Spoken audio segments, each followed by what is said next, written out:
Bonjour à tous et bienvenue dans Multisport. C'est une première, il aura fallu attendre la 86e édition du championnat de France élite de tennis de table pour voir cette compétition enfin dans le Finistère. La compétition se déroulera les 15, 16 et 17 avril à Brest, à l'Arena. Les 128 meilleurs pongistes français s'affronteront pour tenter de décrocher le prestigieux titre de champion de France dans les catégories hommes, femmes et en double. C'est bien cela, messieurs ? Tout à fait. Alors on en parle justement tout à l'heure en deuxième partie d'invités avec nos invités. Michel Cardon-Cuff, bonjour. Bonjour. Vous êtes donc le commissaire général de l'épreuve. Et en face de vous, René Thépaut, bonjour. Bonjour. Vous êtes, René Thépaut, le président de la Ligue de Bretagne de tennis de table. Allez, à un mois de la compétition, dans quel état d'esprit êtes-vous, en un mot ? La pression monte doucement, mais nous serons fin prêts. On est serein. Serein, très bien. Alors on en rediscute justement dans quelques instants. Et on passe tout de suite à nos invités. Et donc je reçois Michel Cardon-Cuff, commissaire général de l'épreuve, et René Thépaut, je vous ai appelé René tout à l'heure. Veuillez m'en excuser, président de la Ligue de Bretagne de tennis de table. Les 15, 16 et 17 avril à Brest, à l'Arena, les 128 meilleurs pongistes français s'affronteront pour tenter de décrocher justement le titre, le sacre, le Graal. Cette compétition élite, c'est vraiment ce qui se fait de mieux aujourd'hui en France. Michel Cardon-Cuff. Oui, c'est la compétition suprême, puisqu'il s'agit de décerner 4 titres nationaux, champion de France senior hommes, enfin messieurs, dames, double dames, double messieurs, quoi. Alors, René Thépaut, pour quelle raison est-ce qu'il aura fallu attendre 86 éditions pour voir le championnat de France dans le département ?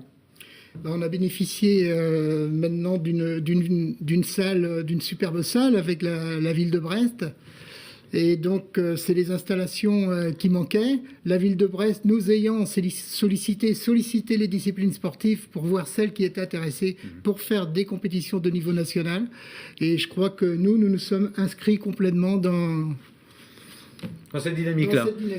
Alors, la fédération justement de tennis de table en Bretagne, en 2 mots, est-ce que vous pouvez nous la présenter ? C'est à peu près 12 000 licenciés, la moyenne, ça a été à 12 300, c'est descendu un petit peu, je pense que ça remontera, c'est 260 clubs, avec des clubs phares comme Hennebont, comme Quimper, donc en Pro A masculine et en Pro A féminine, et puis également des clubs formateurs derrière en National 1, comme Torigny-Fouillard, où il y a Fouesnant, l'Opérette pour les filles.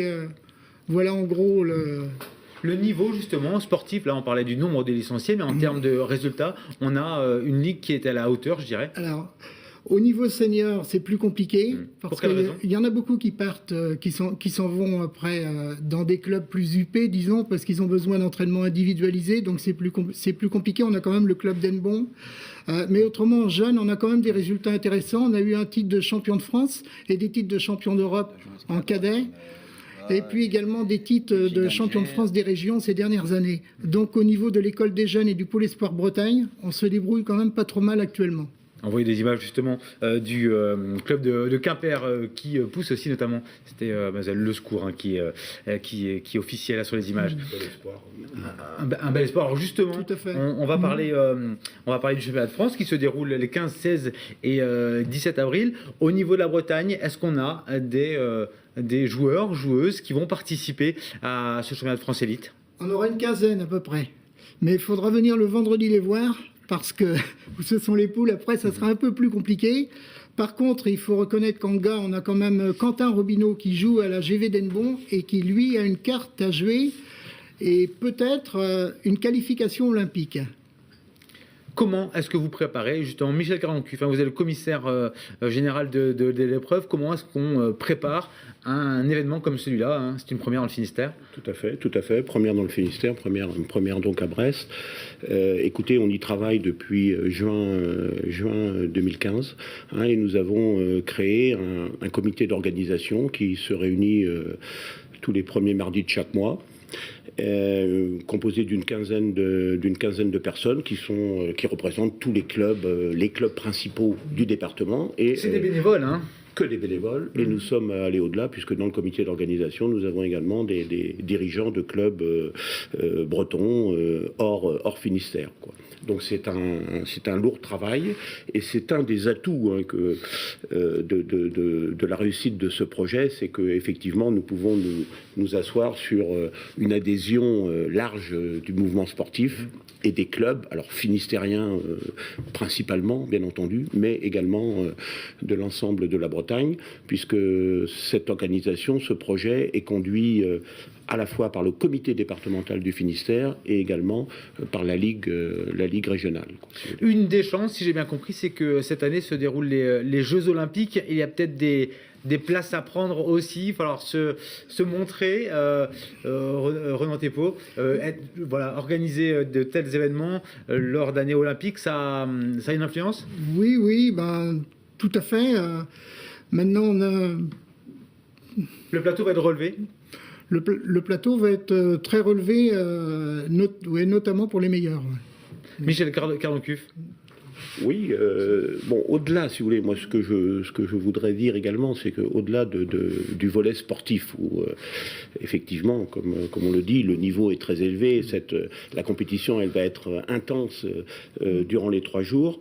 Nous souhaitons, c'était une démarche qui a été complètement adoptée par les organisateurs, nous souhaitons faire de ces championnats de France à Brest une vitrine pour notre sport, et surtout le faire découvrir aux pongistes, bien évidemment, à ce niveau, mais également aux non-pongistes. Voilà, alors vous parliez tout à l'heure du tennis de table qu'on pratique dans le garage ou dans la cave à la maison. Là, vraiment, ça va être différent. On voit sur les images, hein. Oui. C'est spectaculaire. Et vous souhaitiez aussi que ce soit une fête populaire. Tout à fait.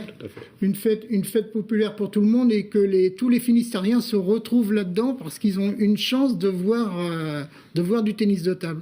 Donc ça concerne un peu les deux publics. Il y a d'abord le public des initiés, des licenciés. Ça, c'est important. Donc on fait ça aussi pour eux. Et puis également pour ceux qui ne connaissent pas le tennis de table. Je crois que c'est l'occasion de le découvrir. Il y aura des animations autour du championnat de France? Tout à fait. En cela, nous avons la journée du vendredi, qui est une journée des qualifications, et que nous avons souhaité dédier prioritairement vers le public jeune. On accueillera aussi les adultes, hein, mais vers le public jeune.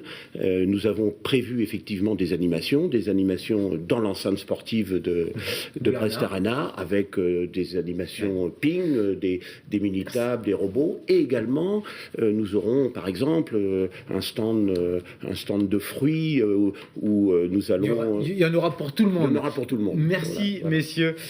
Donc je le rappelle, la fête du tennis de table, hein, puisque c'est le chemin de France, mais c'est aussi la fête du tennis de table. Ça se déroule les 15, 16 et 17 avril à l'Arena, où on retrouvera les 128 meilleurs pongistes. Mais vous l'avez compris, ce sera aussi beaucoup d'animations autour. Merci messieurs d'avoir participé à cette émission. Merci à vous. À bientôt sur TBO.